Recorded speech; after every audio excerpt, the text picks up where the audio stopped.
warahmatullahi wabarakatuh.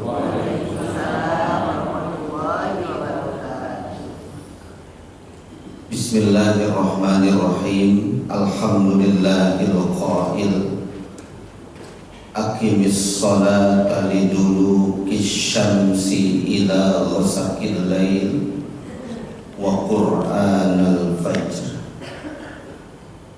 inna qur'anal fajri kana mashhuda. Assalatu wassalamu ala nabiyyina Muhammadin al-qail rak'atayil fajri khairun minad dunya wa ma fiha. Shadaqallah wa shadaqa Rasulullah sallallahu alaihi wa alihi wasallam. Hadratil mukarramin, para alim ulama wal asatidzah yang dirahmati Allah, yang mohon maaf tidak dapat kami sebutkan satu persatu namanya. Para bapak dan ibu mujahidin mujahidah subuh, para pejuang subuh yang dirahmati Allah Subhanahu wa taala. Alhamdulillah, tema kajian kita pagi ini adalah tentang keistimewaan waktu fajar atau keistimewaan waktu subuh. Para bapak dan ibu, kalau kita melihat susunan ayat tadi, aqimis sholah, dirikanlah oleh kalian semua hamba beriman sholat liduluki syamsi,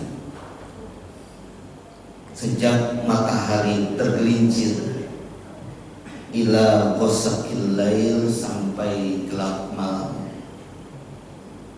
wa qur'anal fajr, dan laksanakan pula sholat subuh. Inna qur'anal fajri kana mashhuda, sesungguhnya sholat subuh itu disaksikan oleh para malaikat. Nah, ayat ini berbicara tentang siklus kehidupan kita yang selalu ingin taqarrub kepada Allah Subhanahu wa taala, yang selalu ingin dekat kepada Allah Subhanahu wa taala, dan ternyata wasilahnya adalah sholat yang 5 waktu, baik itu di waktu siang atau kemudian di waktu menjelang datangnya malam, bahkan kemudian di waktu malam, dan akhirnya ada penegasan yaitu di waktu subuh. Kenapa? Karena di waktu subuh ini malaikat menyaksikan lebih intens dibandingkan waktu-waktu yang lain. Sehingga Bapak dan Ibu dirahmati Allah Subhanahu wa taala, waktu subuh ini spesial. Bahkan ada beberapa ulama yang mengatakan parameter kejayaan umat Islam itu bisa dilihat dari saf sholat subuhnya. Kalau saf sholat subuhnya sudah seperti sholat Jumat, nah itu berarti tanda-tanda kejayaan Islam sudah mulai di depan mata. Kalau sekarang gimana kira-kira? Belum ya? Masih jauh berarti. Kenapa demikian? Karena sholat subuh itu kalau boleh kita gambarkan, itu bisa menghilangkan beberapa penyakit sosial. Penyakit sosial, Pak. Yang pertama adalah penyakit Buddhis. Oh, penyakit Buddhis, Pak. Itu kurang disiplin. Iya, penyakit Buddhis, kurang disiplin. Betapa tidak, Bapak yang dirahmati Allah Subhanahu wa taala. Orang yang menyongsong keberkahan subuh, dia sudah punya ancang-ancang, punya persiapan.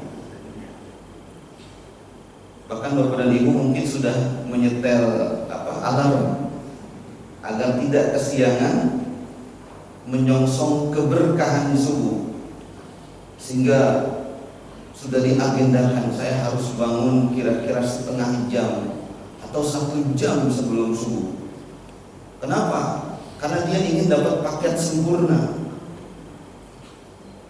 Ayat ini kan dilanjutkan Pak, ayat itu wa minal laili fatahajjad bihi nafilatan laka asa ayyab'asaka rabbuka maqaman mahmuda. Jadi orang-orang yang ingin menyongsong keberkahan subuh itu pasti dia juga ingin mendapatkan keberkahan waktu spesial di waktu malam yang disebut dengan waktu tahajud. Maka dalam istilah fajar itu ada fajar kadzib, ada fajar shadiq. Yang sebagian ulama mengatakan fajar kadzib itu waktu sahur. Waktu sahur itu adalah waktu yang sejatinya bapak dan ibu itu lebih intens untuk apa? Minta ampun kepada Allah Subhanahu wa taala. Di situ bapak ibu di waktu sahur itu kalau bapak ibu bisa menangis, menangislah. Bahkan kalau boleh saya tegaskan, menangislah. Kalau susah nih menangis, ini bapak ibu gampang nangis atau susah nangis? Iya, susah ya. Kalau susah untuk menangis, menangislah. Karena nggak bisa menangis.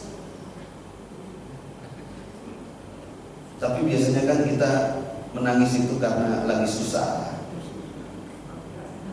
Nggak pernah kita menangisi dosa dan kesalahan kita. Nah coba di waktu itu kita lebih banyak menangis. Kenapa? Karena menangis itu adalah alamat bahwa hati kita masih hidup. Hati kita ini insya Allah masih ada cahaya, pancaran nuroniyah, cahaya-cahaya Allah Subhanahu wa ta'ala, sehingga dia mudah untuk dimanage. Yang kata Imam Ghazali, bukan seperti hati yang karatan, qalbun ghazi, tapi hati yang masih bisa mendapatkan pancaran-pancaran kebaikan. Nah, Bapak Ibu dirahmati Allah Subhanahu wa ta'ala, orang yang berusaha meraih kejayaan subuh, dia sudah persiapkan dari waktu malamnya. Bahkan dia ingin dapat paket sempurna tadi, yaitu mulai dari tahajud, kemudian dia banyak istighfar kepada Allah Subhanahu wa ta'ala.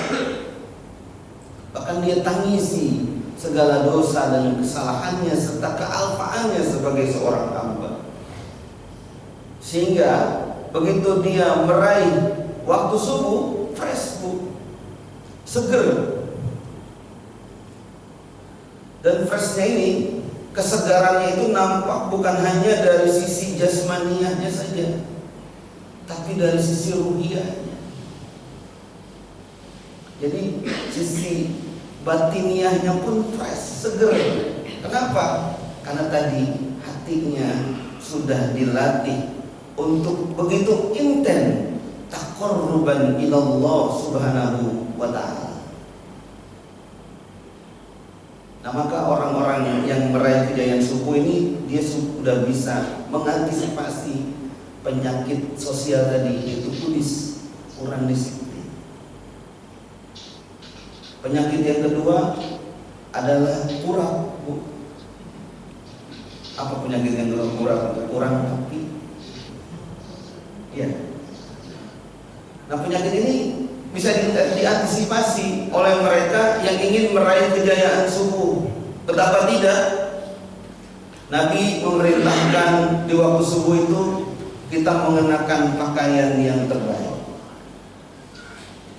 Bahkan dianjurkan bagi laki-laki untuk menggunakan wangi-wangian. Di sini yang tadi pakai minyak wangi siapa Bapak? Itu malaikat akan lebih senang menghampiri orang-orang yang datang ke rumah Allah Subhanahu wa ta'ala dengan wangi-wangian. Jadi zahiriannya fresh lagi. Ada stimulus kan ya. Stimulus kita mendapatkan bau-bau yang harum, yang enak untuk dinikmati oleh panca indera kita. Kira-kira kalau tempat ini harum, Bapak betah gak di sini? Betah kan ya. Tapi kalau seandainya tempat ini bau, sejadahnya apok gitu kan, betah gak kita di sini? Enggak. Nah, malaikat pun juga demikian. Maka Bapak Ibu dirahmati Allah Subhanahu wa taala, ini luar biasa bagi para mujahidin mujahidat subuh itu. Mereka dengan sendirinya akan menghindarkan penyakit-penyakit tadi, penyakit sosial, yaitu kudis, kurang disiplin, kurang rapi. Dan yang lebih pasti Bapak Ibu dirahmati Allah Subhanahu wa taala, itu pahala atau balasan dari Allah itu berlipat-lipat didapat. Betapa tidak, mulai Bapak Ibu berangkat dari rumah aja itu udah luar biasa. Kita baca bismillahi tawakkaltu 'alallah la haula wala quwwata illa billahil aliyil azim. Itu udah diiringi malaikat Bapak Ibu datang ke masjid rumah Allah. Bahkan jauh sebelum itu sebenarnya Bapak Ibu sudah secara kondisional itu sudah dikondisikan oleh hal-hal yang menyebabkan kita itu ingat kepada kebaikan. Bangun tidur kita baca doa kan. Ada beberapa versi baca doa bangun tidur. Yang saya ingat dua, alhamdulillahilladzi ahyana ba'dama amatana wa ilaihi nusyur. Atau alhamdulillahilladzi radda alayya ruhi. Segala puji bagi Allah yang telah mengembalikan ruhku setelah kematianku. Jadi Bapak Ibu, begitu bangun tidur aja Bapak Ibu sudah dibawa ke satu kesadaran bahwa kita itu tidak lebih hidup kan di antara titik-titik yang akan menghantarkan kita kepada ujungnya, yaitu kematian. Maka kematian tingkat pertama itu tidur. Jadi kematian tingkat yang pertama itu adalah tidur, Bapak Ibu. Sehingga tadi rodda alayya ruhi, yang telah mengembalikan kepada ruhku setelah kematianku. Atau ahyana ba'dama amatana, yang menghidupkan aku setelah kematianku. Itu tingkatan pertama tidur. Tingkatan kedua itu tidur pingsan. Ada di sini yang pernah pingsan. Nah, tingkatan berikutnya mati suri. Tingkatan yang ujungnya adalah kematian yang tidak mungkin balik-balik lagi. Kita udah dilatih nih oleh sebuah siklus yang menyadarkan kita bahwa kebaikan-kebaikan itu sejatinya harus kita wujudkan, harus kita usahakan, harus terus-menerus kita kerjakan. Sehingga kemudian orang-orang seperti ini wajar kalau kemudian dia mendapati sesuatu yang sangat dinanti dan dicita-citakan oleh hamba beriman yang diberikan kehidupan oleh Allah, yaitu mati dalam keadaan husnul khotimah. Jadi husnul khotimah itu bukan barang gratisan Bapak Ibu, bukan sesuatu yang mudah kita peroleh begitu saja seperti membalikan dua telapak tangan kita. Enggak, dia butuh effort kerja, dia butuh ikhtiar, dia butuh kebiasaan. Dan untuk sampai kepada kebiasaan itu harus dipaksa dulu. Sehingga ada yang bertanya, Pak Ustadz, bagaimana supaya saya bisa sholat subuh tepat waktu? Doanya apa? Gampang, doanya Allahumma paksain. Ya Pak ya? Allahumma paksain. Kenapa? Karena harus dipaksa, Bapak Ibu. Ini gak bisa. Anak kita di rumah paksa bangun subuh. Kan setelah dipaksa akhirnya menjadi apa? Terpaksa. Ya kan? Urut-urutannya seperti itu kan ya. Ketika dipaksa, dia akhirnya menjadi terpaksa. Setelah terpaksa akhirnya menjadi apa? Menjadi bisa, Pak. Bisa nggak? Bisa. Itu panggilan muadzin di masjid atau musola itu nggak disalahin lagi sama orang seperti itu. Kan kadang-kadang dijadikan kambing hitam itu karena muadzinnya itu salah. Karena di Indonesia kan rata-rata muadzin kalau manggil sholat subuh yang disebut dengan taswib, as-sholatu khairum minan naum. Sholat lebih baik daripada tidur. Ya, karena mereka dengannya tidurnya lebih panjang lah, tidur aja lah gitu kan. Beda dengan azan di Mekah, di Madinah, ya kan? Kalau azan di Mekah, Madinah itu biasanya sholatnya lebih banyak. As-salatu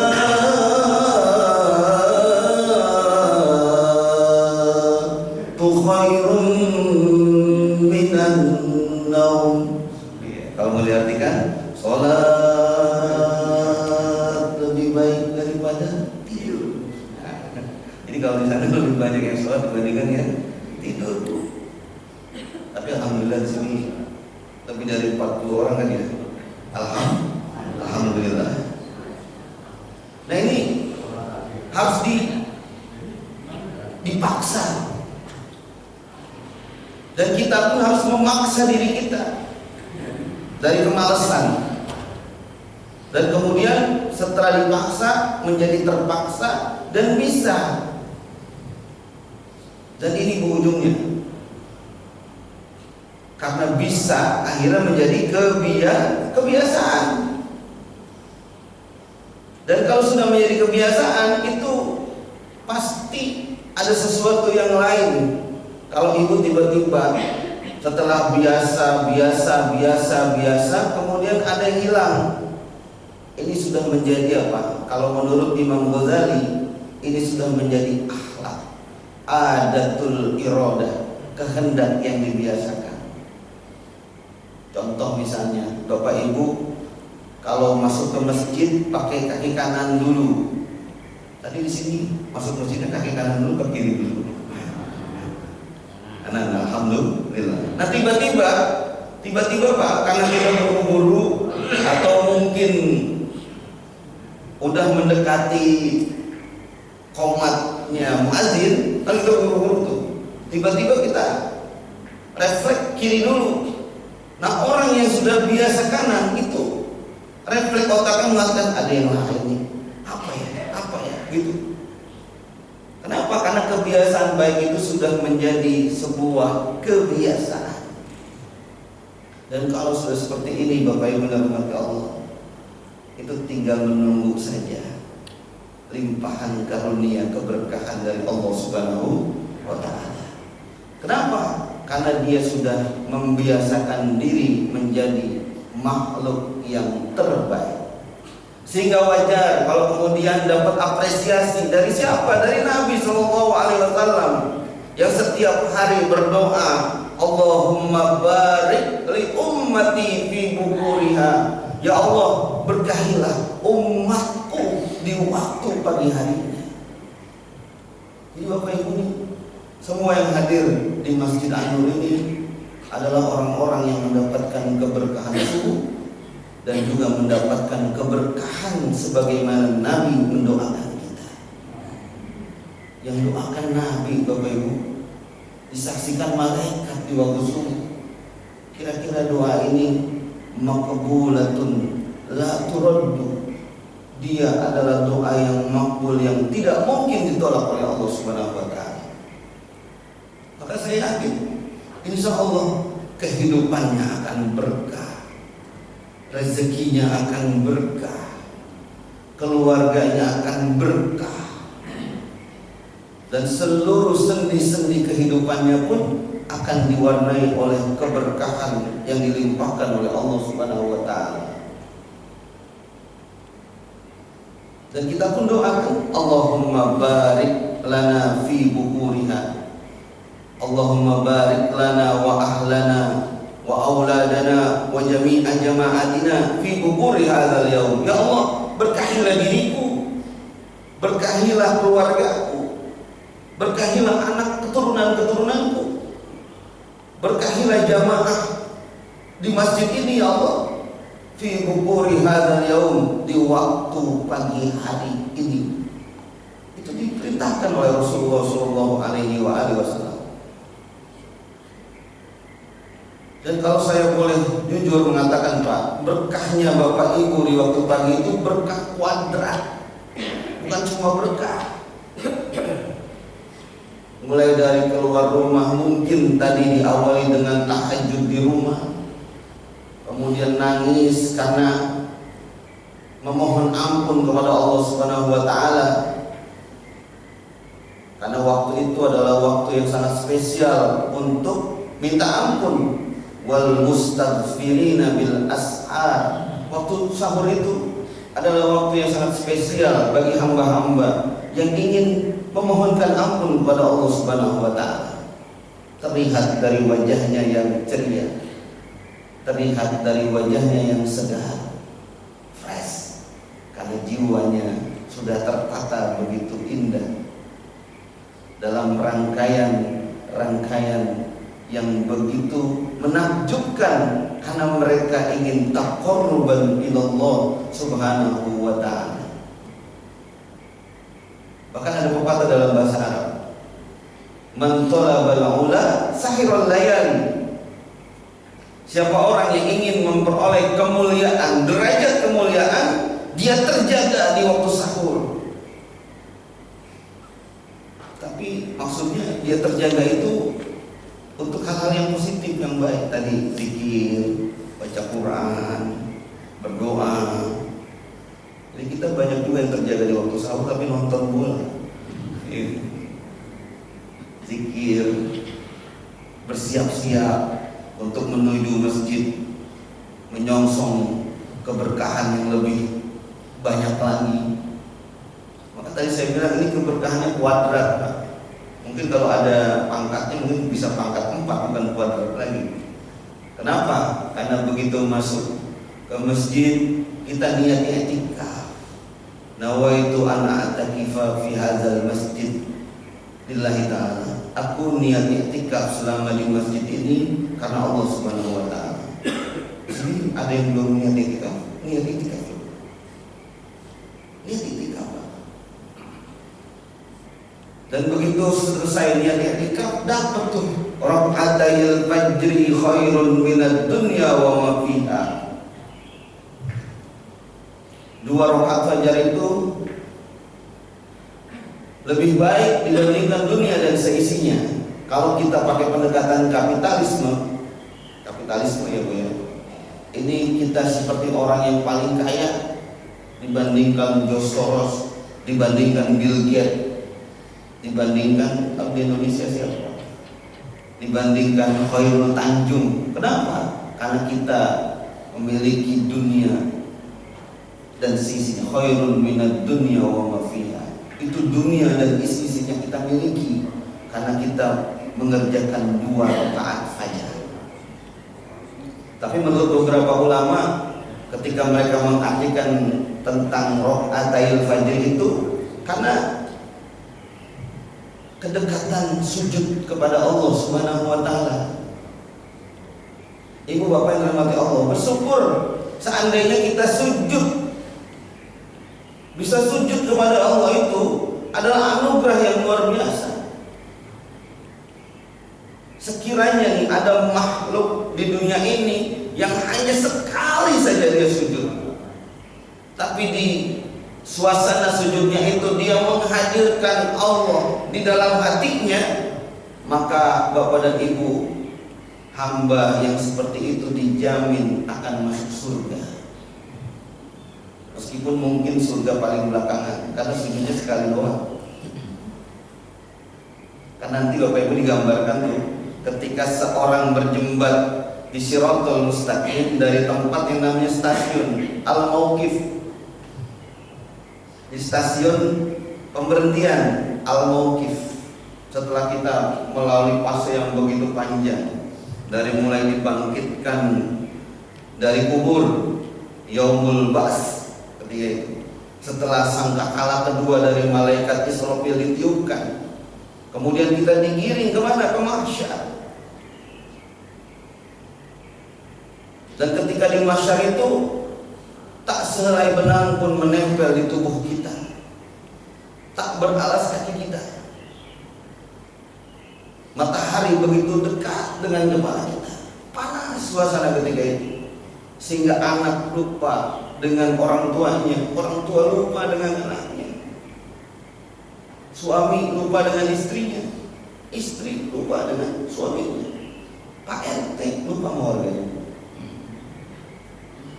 nafsi, presiden boro-boro, ya kan ya, mikirin kita, udah nggak mungkin mikirin kita lagi. Cari selamat masing-masing.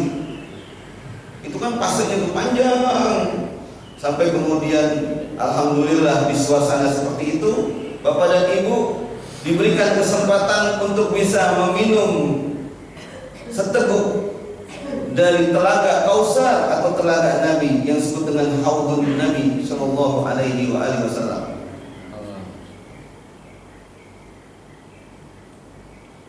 Kalau seandainya minum barang seteguk, hilang tuh semuanya, ya, sampai kita akhirnya bertemu dengan Al-Mauqif, yaitu tempat pemberhentian. Nah, disitulah menentukan Bapak Ibu. Ada orang yang berjembat di Shirathul Mustaqim, baru satu langkah dia sudah terjerumus ke dalam hufrah min hufarin niran, jurang daripada jurangnya api neraka. Tapi ada orang yang berjembat itu kalam hatil basar, seperti kedipan mata. Jadi baru kedip mata udah sampai ke surga, Pak. Ini kayaknya jamaahan loh ini. Alhamdulillah. Ada yang kalbarki, seperti kilat, sampai kering seperti angin. Atau kalau khayal, seperti kuda yang berlari dengan begitu kencangnya. Ada orang yang berjembat dengan berjalan, ada orang yang dengan ngesot, Pak. Ini ada orang yang ngesot jauh sekali. Bahkan ada orang-orang yang berjembat ketika itu menggunakan kendaraan dari hewan-hewan kurban yang pernah dia persembahkan di dunia. Makanya kan tentang fadilah keutamaan kurban itu ada hadis Nabi kan, la ta'ti yaumal qiyamati bikuruniha wa ash'ariha wa azlafiha. Sungguh pasti kata Allah akan datang hewan-hewan kurban persembahanmu itu pada hari kiamat menjadi kendaraanmu, dengan segala suku-suku tubuhnya, dengan segala rambutnya, dengan segala kulitnya, dengan kuku-kukunya, dengan seluruh bagian-bagian dari tubuhnya. Jadi nanti Bapak Ibu, kendaraan kita di sana bukan Toyota, bukan Alphard, Honda, bukan. Tapi kendaraan kita adalah sapi yang pernah kita korbankan, kambing yang pernah kita korbankan. Sehingga ada yang bertanya, Pak Ustadz, bagusan mana kambing sendirian dibandingkan sapi keroyokan? Kalau di fikih Bu, ya di fikih Pak, itu yang paling bagus kambing sendirian, karena Bapak enak naikinnya kan ya. Tapi kalau misalnya sapi keroyokan, Ibu nanti mendorong-dorongan tuh, saya mau di depan, yang satu mau di belakang, nggak itu intermezzo. Tapi memang di fikih lebih utama sendirian kambing. Nah mungkin sekarang karena melihat suku-suku bagian dari daging kambing itu lebih mungil dibandingkan kalau satu sapi dikongsikan 7 orang, orang banyak beralih ke sapi gitu kan ya, dengan dasar kemaslahatan tadi. Silakan. Tapi mudah-mudahan semua itu menjadi kendaraan kita menuju surganya Allah Subhanahu wa Ta'ala. Nah Bapak Ibu dirahmati Allah Subhanahu wa Ta'ala, kembali ke waktu subuh. sudahlah dapat i'tikaf, kemudian dapat dunia dan seisinya, dan kemudian kita mendapatkan pahala taklim. Ini pahala taklim luar biasa Bapak Ibu. Sehingga Nabi mengatakan, man salaka tariqan yaltamisu fihi ilman sahalallahu lahu tariqan ilal jannah. Siapa orang yang meringankan langkah kaki menuju tempat di mana di situ ada kajian keilmuan, maka Allah akan ringankan langkahnya menuju surga. Maka ini wajah-wajah calon penghuni surga semuanya. Amin ya Allah ya Rabbal alamin. Itu luar biasa nih pahalanya, berlipat-lipat, bukan hanya kuadrat, pangkat 3, pangkat 4. Cuma kita raih dalam beberapa waktu, mulai dari menjelang subuh sampai setelah subuh. Bahkan kalau mau sempurna, disempurna ya kan ya, kita nanti sholat isyraq 2 rakaat yang pahalanya sama dengan mendapatkan haji dan umroh mabrur dan mabrur. Bayangkan, Bapak nggak harus pergi ke tanah suci, Bapak dan Ibu nggak harus pergi berziarah ke makbarahnya Rasulullah di Madinah Al-Munawwarah, tapi Bapak dan Ibu mendapatkan nilai pahala yang sama dengan itu. Kapan? Sekarang. Tapi ada syaratnya, kan ada syaratnya. Sholat subuhnya berjamaah di masjid.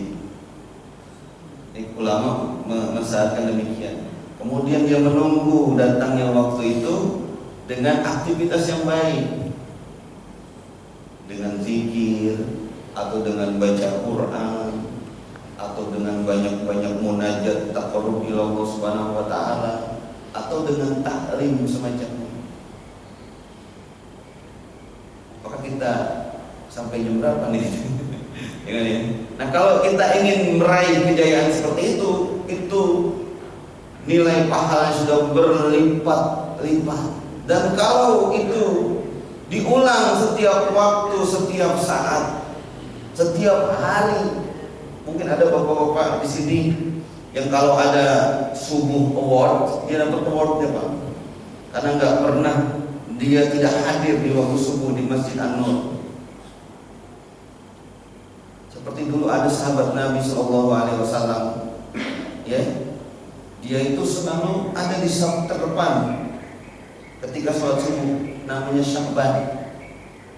Suatu ketika Sya'ban nggak hadir Bapak Ibu. Nabi ini kan pemimpin yang punya perhatian luar biasa. Jadi dia tahu satu demi satu mana jamaahnya yang hadir, mana jamaahnya yang rajin, mana jamaahnya yang ya datangnya paling seminggu 2 kali, seminggu sekali. Nabi tahu. Nah, satu ketika sahabat Nabi yang bernama Sya'ban ini nggak hadir, padahal dia selalu berada di saf terdepan Rasulullah Shallallahu Alaihi Wasallam. Sehingga kemudian selesai sholat subuh, Nabi bertanya kepada Bilal dan Ali karamallahu wajhahu, "Wahai Bilal, wahai Ali, kemanakah sahabat yang biasa datang di saf terdepan itu?"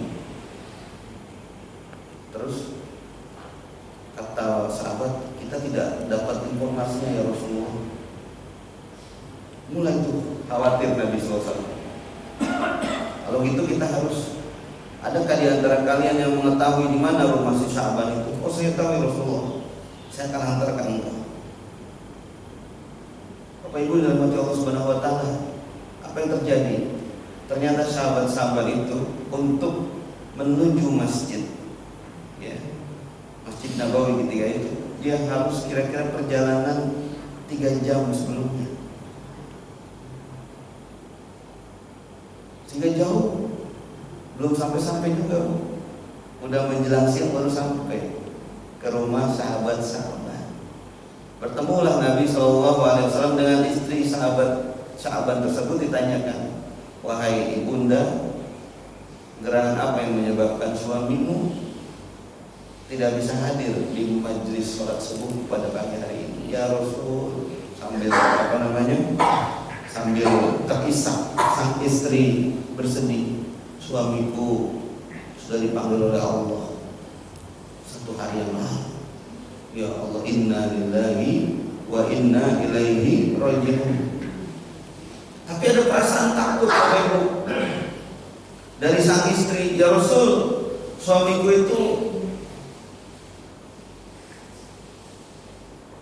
ketika pergi meninggalkan beberapa pertanyaan yang aku khawatir. Jadi menjelang-jelang kewafatan suamiku, dia ngomong, seandainya yang baru, seandainya lebih banyak, seandainya lebih jauh. Jadi andai-andai semua Pak. Seandainya yang baru. Nah, Rasul tersenyum tuh ketika itu mendengar cerita dari istri beliau yang khawatir, apakah itu pertanda tidak baik buat suamiku ya Rasulullah. Nabi tersenyum. Oh, ternyata manusia ketika meninggalkan alam dunia ini pasti menyisakan begitu banyak penyesalan. Betul atau tidak? Nah, ternyata diuraikan lewat ungkapan seandainya yang baru. Karena begitu ruh akan berpisah dari sahabat Nabi yang bernama Syaban ini, dia terbayang tuh. Di satu masa dia berjalan begitu jauh menuju masjidnya Rasul untuk sholat subuh, Bapak Ibu. Ternyata ada orang tua yang sedang kedinginan, dan kemudian dia kasih sorbannya kepada orang tua itu agar tidak kedinginan lagi. Dan ternyata digambarin kebaikannya, bahwa memberikan sesuatu yang berharga itu dibalas oleh Allah Subhanahu wa taala dengan limpahan karunia yang begitu besar. Kan digambarkan orang yang mau meninggal dunia itu akan dikasih film, Pak. Yang dalam surat Fussilat diterangkan, innal ladzina qalu rabbunallah tsumma istaqamu tatanazzalu alaihimul malaikah alla takhafu wa la tahzanu wa abshiru bil jannati allati in kuntum tu'adun. Jadi orang yang mau wafat itu, Bapak Ibu rahmati Allah, digambar itu, ya fulan, ya fulana, alla takhafu, engkau jangan khawatir, wa la tahzanu, engkau jangan bersedih, wa abshiru bil jannati allati in kuntum tu'adun. Digambarin tentang surga dengan penuh keberlimpahan kebaikan di dalamnya. Digambarkan sahabat-sahabat, kalau dia ngasih yang baru itu pasti dia akan lebih beruntung. Bayangkan Bapak Ibu, dia memberi yang bekas saja udah dapat karunia yang begitu besar. Yang kedua, seandainya lebih banyak. Satu masa dia pergi ke masjidnya Rasul, dia bawa bekal karena rumahnya jauh Bapak Ibu. Dan di tengah perjalanan ada kakek-kakek tua yang kelaparan. Dia potong tuh rotinya, diberikan kepada sang kakek, sebelahnya lagi untuk dirinya. Maka kemudian dia berkata, seandainya lebih banyak, mungkin aku akan mendapatkan pahala karunia yang lebih besar dibandingkan yang aku berikan. Dan juga dia digambarkan tentang betapa langkah-langkah kakinya menuju rumah Allah itu menjadi apa? Menjadi saksi akan kebaikannya. Jadi semakin jauh langkah kaki Bapak Ibu menuju rumah Allah, maka dia akan menjadi apa? Menjadi saksi nanti yang akan ditunjukkan di mahkamah Allah Subhanahu wa taala. Maka beruntung di sini. Yang paling jauh rumahnya siapa? Bahkan ada sunnah, kalau kita berangkat di jalan yang satu, pulangnya melipir jalan yang berbeda. Iya. Bahkan kalau bapak dan ibu ingin mendapatkan pahala yang lebih besar, nanti pulangnya nginterin kebaikan lama dulu. Baru balik ke sini. Agar apa? Agar itu tanah-tanah, bumi-bumi Allah yang kita langkahi, ya kan? Yang kita injek, dia menjadi saksi betapa ibu berusaha untuk taqarruban ilallah, menuju rumah-rumah Allah Subhanahu wa taala. Itulah bukti penyesalan seorang sahabat yang baik. Lah bagaimana yang gak baik? Nyeselnya luar biasa Bapak Ibu. Ini rahmat Allah. Dan untuk mendapatkan kebaikan yang sempurna, maka dia memilih saf yang terdepan. Saf yang terdepan ini paling utama. Dan zaman dulu itu Bapak Ibu, sahabat tuh berani bayar. Misalnya bapak nih saf depan, pulang, saya bayar boleh nggak? Gitu. Kalau sekarang kan kita boro-boro ya, mau bayar saf depan, kadang-kadang main dorong-dorongan gitu kan ya. Ya kecuali mungkin di belakangnya imam harus yang lebih paham lah kira-kira gitu. Takut-takut kalau tiba-tiba imamnya ada uzur, ya, batal, kan kemungkinan bisa nggak imam batal? Bisa, sangat mungkin. Maka butuh pengganti.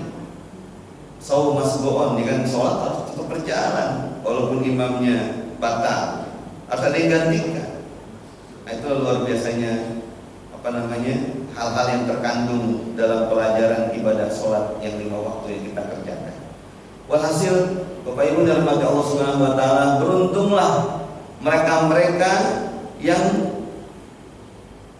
berhasil meraih kejayaan subuh, karena mereka berusaha menjadi mujahidat subuh, pejuang subuh. Nah, pejuang ini kan harus diusahakan, Bu. Nggak bisa kalau tadi nggak dipaksa kemudian jadi terpaksa. Mungkin awalnya kita nggak ikhlas karena dipaksa-paksa. Sama kayak ibu bangunin anak ibu kan di rumah, itu kadang-kadang udah gedor pintu dia belum bangun, biarin aja bangunin dia kan, dipaksa.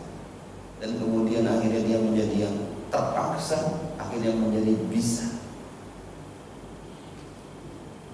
Setelah bisa menjadi biasa, dan yang paling tinggi kalau udah menjadi biasa akhirnya menjadi kebiasaan. Nah, kebiasaan sholat subuh tepat waktu itu akan melahirkan kita menafikan penyakit sosial yang namanya kudis, kurang disiplin, kurang rapi, satu lagi kutil, kurang teliti. Jadi orang-orang yang bangun subuh itu insya Allah adalah orang-orang yang teliti, Bapak Ibu, yang dirahmati Allah Subhanahu Wa Taala. Kenapa? Karena mereka itu berusaha untuk tampil yang terbaik, ya kan? Dia berusaha untuk menampilkan yang terbaik. Bahkan dia nggak mau lebih dulu rezekinya dipatok ayam. Tahu dipatok ayam? Kenapa dulu ada istilah rezekinya dipatok ayam? Karena dia kalah bangunnya dibandingkan ayam yang sudah kukuruyuk, itu kan ya. Itu ayam kalau waktu malam kan kotok dia kan, nggak bisa ngeliat. Tapi begitu datang fajar itu ayam matanya udah bisa ngeliat lagi. Nah, itu masa kalah dengan ayam. Nah, sementara kita dikasih panca indera yang sempurna, ya, dari mulai ujung rambut sampai ujung kaki. Maka wajar kalau kemudian kita adalah makhluk Allah yang terbaik yang pernah diciptakan oleh Allah di kolong jagat ini. Laqad khalaqnal insana fi ahsani taqwim. Sungguh telah aku ciptakan manusia dalam bentuk rupa yang terbaik. Tapi bentuk rupa yang terbaik ini diciptakan untuk apa tujuannya? Untuk taqarruban ila Allah Subhanahu wa taala. Untuk sujud. Coba Bapak Ibu perhatikan bentuk ayam. Apakah ayam bisa sujud? Nggak bisa. Struktur tubuhnya nggak diciptakan untuk itu. Kerbau, kira-kira kerbau kalau sujud gimana Bapak Ibu? Nggak kebayang kita. Tapi kita dengan struktur tubuh seperti ini, Allah ciptakan memang untuk taqarruban ila Allah, sujud. Dan ternyata Pak, di pagi hari kita udah sujud pada Allah Subhanahu wa taala. Ini luar biasa Bapak Ibu. Maka beruntung Bapak Ibu yang hari ini bisa hadir di rumah Allah, Masjid An-Nur. Mudah-mudahan istiqomah dan mudah-mudahan dipertahankan. Bukan hanya ini, esok, lusa, pekan depan. Dan mudah-mudahan Allah memberikan kesehatan pada kita. Kalaupun mungkin satu saat kita sudah lemah karena umur, karena kesehatan, tapi hati kita masih tertaut dengan rumah Allah Subhanahu wa taala. Nah, itulah orang-orang yang meskipun dia tidak berada di sini, tapi hatinya masih tertaut dengan rumah Allah Subhanahu wa Ta'ala.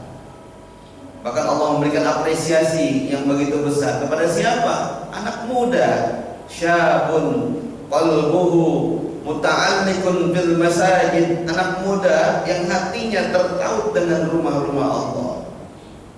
Bukan berarti yang tua nggak dapat apresiasi, Pak. Kalau yang tua udah wajar, Pak ya. Yang udah tua-tua nih, sepuh-sepuh, wajar, mau ngapain lagi kita? Udah ke rumah-rumah Allah. Tapi maksudnya apa? Diberikan apresiasi kepada yang muda lebih ketika mereka hatinya tertaut dengan rumah-rumah Allah Subhanahu wa Ta'ala. Wajar kalau yang tua, tapi bukan berarti yang tua nggak dapatkan naungan ketika tidak ada naungan kecuali naungan Allah pada hari kiamat.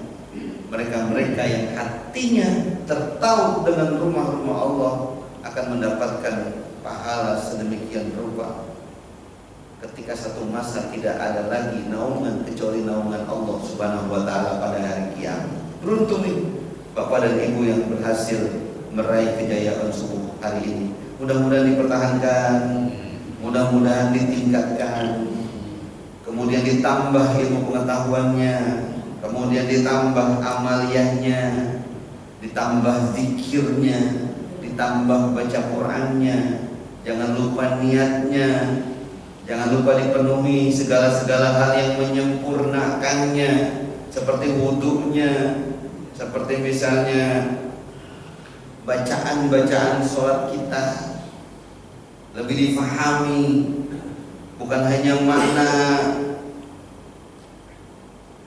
bacaannya, tapi juga makna gerakannya itu. Kan kalau dibaca tafsirnya tentang aqimis sholata liduluki syamsi ila ghasaqil lail, maksudnya orang-orang yang dia sholat itu bukan hanya dia sholat secara fisiknya, tapi juga dia sholat secara batinnya. Karena apapun kita harus akui Bapak Ibu, organ kita itu ada dua. Ada organ jasmaniyah, ada organ ruhaniyah.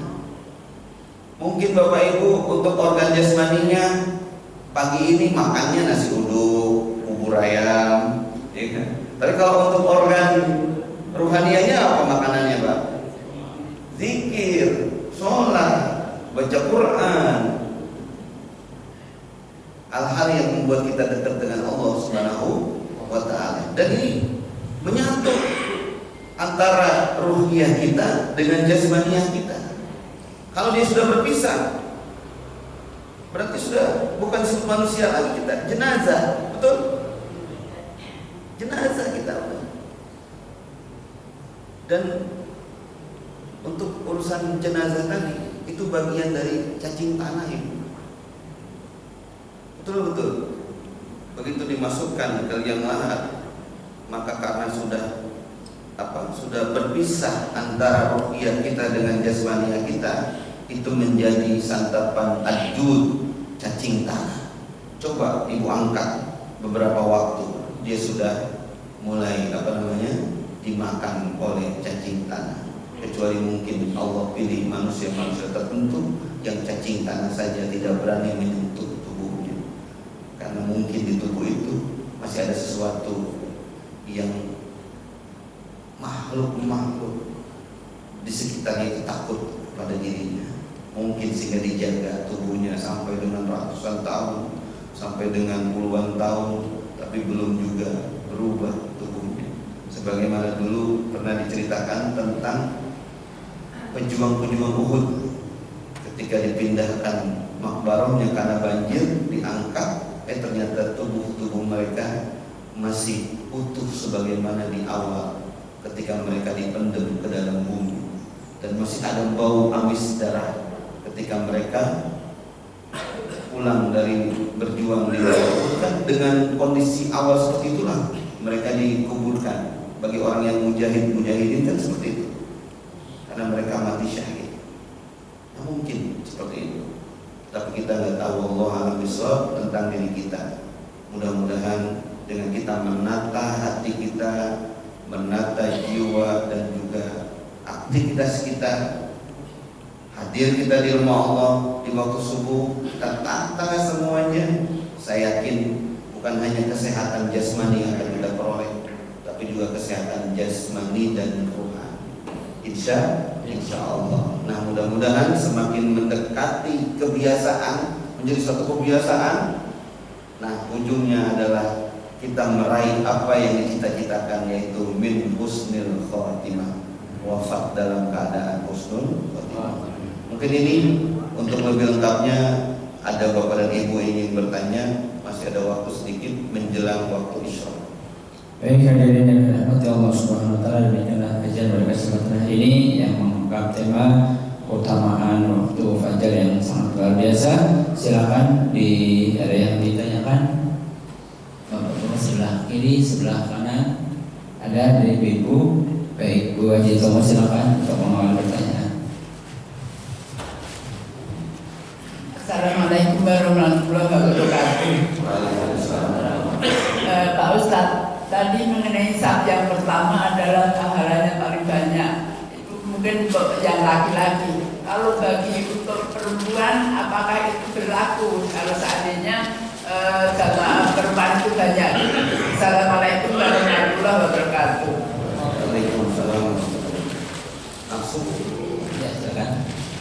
Ya, terkait dengan saf, memang saf terdepan itu terutama bagi laki-laki, Bu, ya, itu adalah saf yang bahkan saking utamanya harusnya berebut. Bapak kira-kira berebut nggak, Pak? Nah, bagi wanita memang saf yang terbaik adalah saf yang terbelakang dengan tujuan, ya, untuk menghindari fitnah, ya, karena memang perlakuan hukum dalam ibadah antara laki-laki dan perempuan ini kan banyak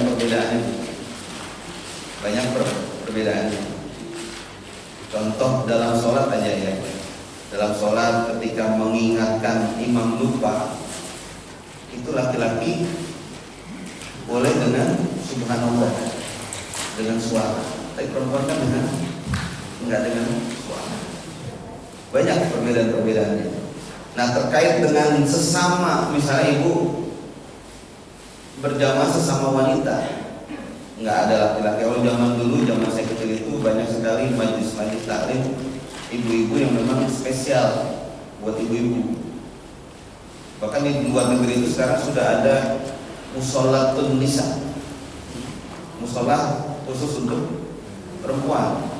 Jadi yang jadi imam, tapi azannya tetap laki-laki, Bu, ya.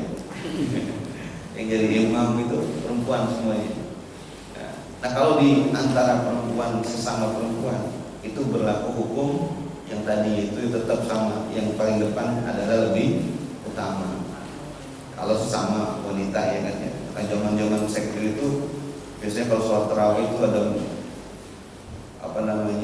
pengajian ustazah ngadain tarawih selama perempuan, imamnya perempuan, pokoknya semua perempuan. Itu sama lah, berlaku hukum seperti bapak-bapak. Tapi kalau udah menyatu dengan safnya bapak-bapak, itu lebih utama yang belakang, karena untuk menghindari hal-hal yang tidak diinginkan.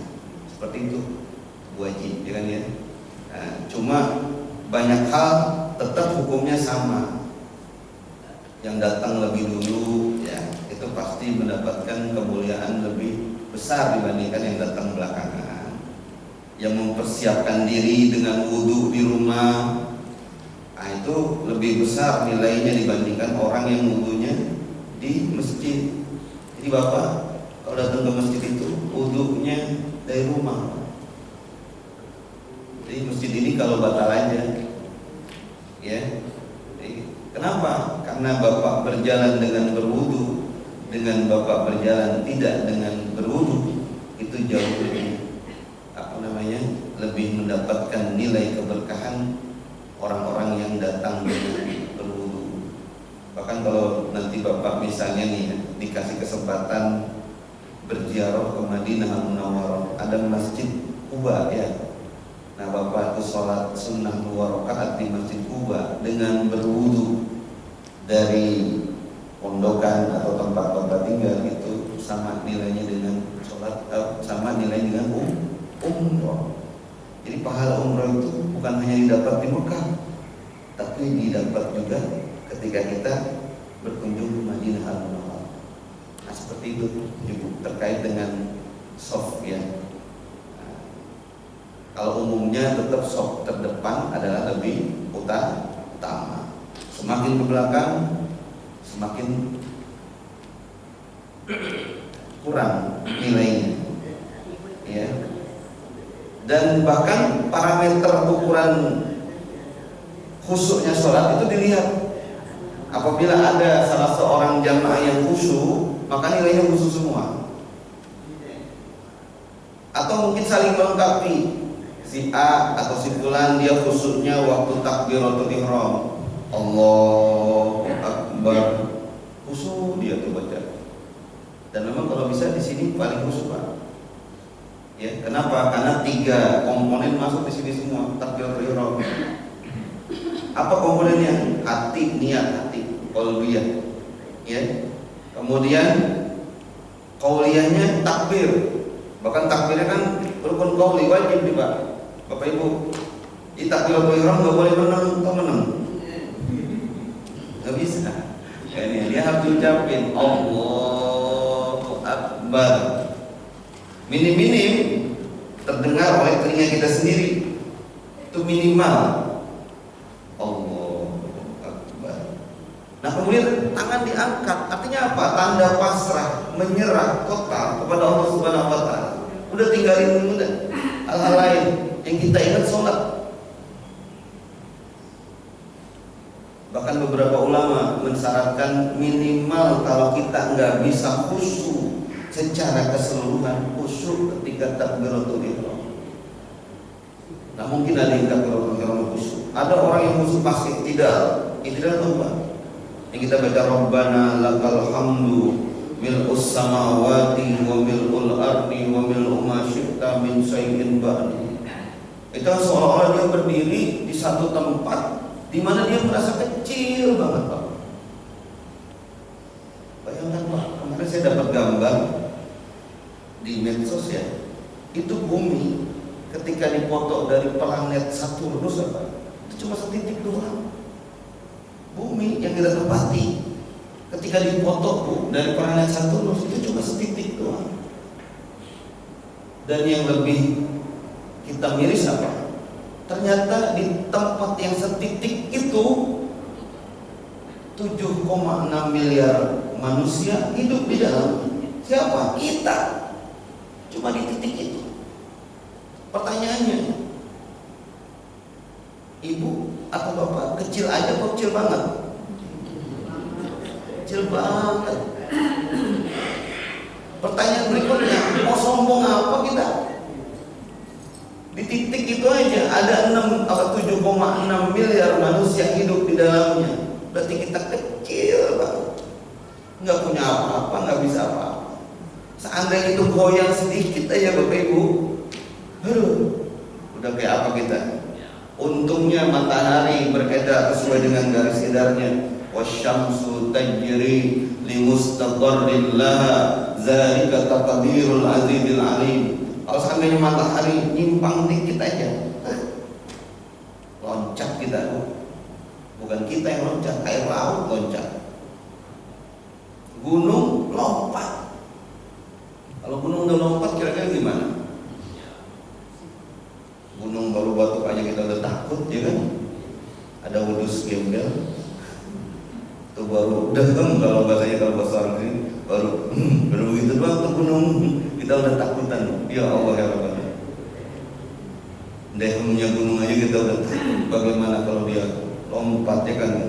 Di dalam Al-Quran diterangkan Al-Qari'ah mal-Qari'ah yauma yakunun nasu kal farashil mabsus wa takunul jibalu kal ihnil manfus. Atau kita baca surat Al-Zalzalah, idza zulzilatil ardu zilzalaha wa akhrajatil ardu asqalaha. Jadi bagi orang beriman Bu, informasi tentang megatrust itu udah dari dulu dia dapetin. Idza zul, ya kan? Tenang-tenang aja kita. Kan di medsos ada megatrust tuh ya. yang akan terkena gempa itu dari ujungnya Jawa bagian selatan terus sampai ujung Sumatera. Wah, kalau itu terjadi Pak, itu bukan tsunami lagi namanya, Sunarto. Kemarin tsunami di Aceh aja kan cuma dalam hitungan detik 300.000 nyawa hilang Bu. Kalau ini benar terjadi megatrust, Allahu a'lam, apakah kita masih hidup atau kita meninggal, Allahu a'lam bishawab. Tapi yang pasti Bapak Ibu, kalau seandainya itu terjadi kita meninggal dalam kebaikan, selamat kita. Buktinya apa? Tuh waktu gempa di Jogja, waktu subuh kan kejadiannya, begitu diangkat rumah-rumah yang terkena jatuhan mungkin temboknya dan lain sebagainya, yang diangkat siapa? Ibu-ibu, nenek-nenek yang masih pakai mukena. Jadi mereka meninggal ketika sholat subuh. Bagus apa bagus Bu? Bagus. Walaupun meninggalnya kena runtuhan rumahnya, mereka mungkin wafat ketika sedang munajat. Mereka dipanggil oleh Allah lagi baca Quran. Mereka wafat dalam keadaan zikir. Belum tentu kita wafat kayak begitu, betul. Jadi jangan lihat caranya. Cara mah ada orang meninggal jatuh dari pesawat, menurut ibu jelek, tapi belum tentu Bapak Ibu. Kenapa begitu ada ayat kotak hitamnya ditemukan, yang diteriakin oleh penumpangnya apa? Allahu Akbar, la ilaha illallah. Tapi Bapak Ibu meninggal di atas kasur, boro-boro teriak begitu. Iya. Padahal kita udah pakai doa Bismika Allahumma ahya wa bismika amin. Udah siap mati tuh kita doa, dengan namamu ya Allah aku hidup, dengan namamu ya Allah aku wafat. Tidur, gak bangun-bangun lagi kita. Alhamdulillah masih doa. Alhamdulillah. Pakai wudu lagi tidur. Alhamdulillah. Nah ini asal plok-plok aja nggak baca doa. Ini mending mana Bu? Meninggal jatuh dari pesawat zikir kepada Allah atau meninggal di atas tempat tidur? Menurut survei banyakkan mana orang yang wafat di jatuh dari pesawat dibandingkan orang yang wafat di atas tempat tidur? Tempat tidur. Hati-hati kalau naik tempat tidur ya. Kita kalau naik pesawat baru takut dari kita naik tempat tidur kita kurang takut. Ya kan ya? Padahal lebih banyak orang yang wafat di atas tempat tidurnya dibandingkan orang yang wafat jatuh dari pesawat. Nah itu ya Bu ya. Jadi ini menjadi cara kita untuk menjadi pribadi yang lebih baik dengan menyongsong waktu subuh ya. Insya Allah udah menjadi kebiasaan. Insya Allah. Baik hadirin yang dirahmati Allah Subhanahu wa taala, mungkin masih banyak pertanyaan yang akan disampaikan, namun waktu yang sudah membatasi kita sudah jam 9, mungkin oleh karena itu mohon kiranya Ustaz memberikan kesimpulan dan mengakhiri dengan doa.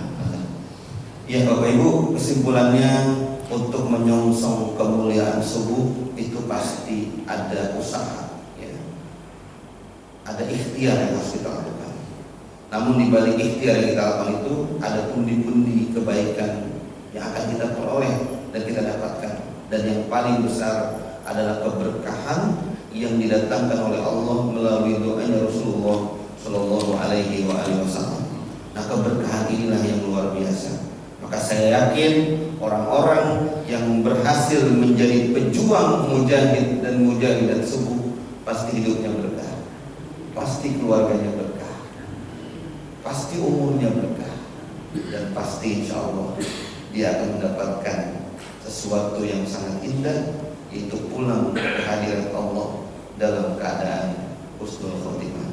Karena itu mari kita tutup dengan doa, mudah-mudahan kita diberikan oleh Allah istiqomah dalam ibadah. Amin. Dan mudah-mudahan kita dijadikan hamba-hamba yang selalu taat, baik di kala lapang maupun di kala susah. Al-Fatihah. A'udzubillahi minasyaitonir rajim. Bismillahirrahmanirrahim. Alhamdulillahirabbil alamin arrahmanir rahim maliki yaumiddin. Iyyaka na'budu wa iyyaka nasta'in ihdinas siratal mustaqim siratal ladzina an'amta 'alaihim ghairil maghdubi 'alaihim anhu ya karim, wa'fu anna ya rahim, ya arhamar rahimin, irhamna. Allahumma barik lana wa barik ahlana wa auladana wa jami'a jama'atina fi bukuri hadzal yaum. Ya Allah, berkahilah kami, berkahilah keluarga kami, berkahilah anak, istri, keturunan-keturunan kami dan seluruh jamaah kami ya Allah di waktu pagi hari ini ya Allah. Allahumma ij'al hadza jam'ana jam'an marhuma wa tafarraqana min ba'dihi tafarruqan ma'suma. Allahumma inna nas'aluka ridhaka wal jannah wa na'udzu bika min sakhatika wan nar. Da'wahum biha subhanakallahumma wa tahiyyatuhum biha salam wa akhiru da'wahum alhamdulillahi rabbil alamin. Demikian yang dapat disampaikan, mudah-mudahan ada manfaatnya. Kita tutup dengan lafaz hamdalah. Alhamdulillahirabbil alamin. Subhanakallahumma wa bihamdika asyhadu an la ilaha illa anta astaghfiruka wa atubu ilaik. Hadanallahu wa iyyakum ajma'in wa lakum minkum. Assalamualaikum warahmatullahi wabarakatuh. Waalaikumsalam.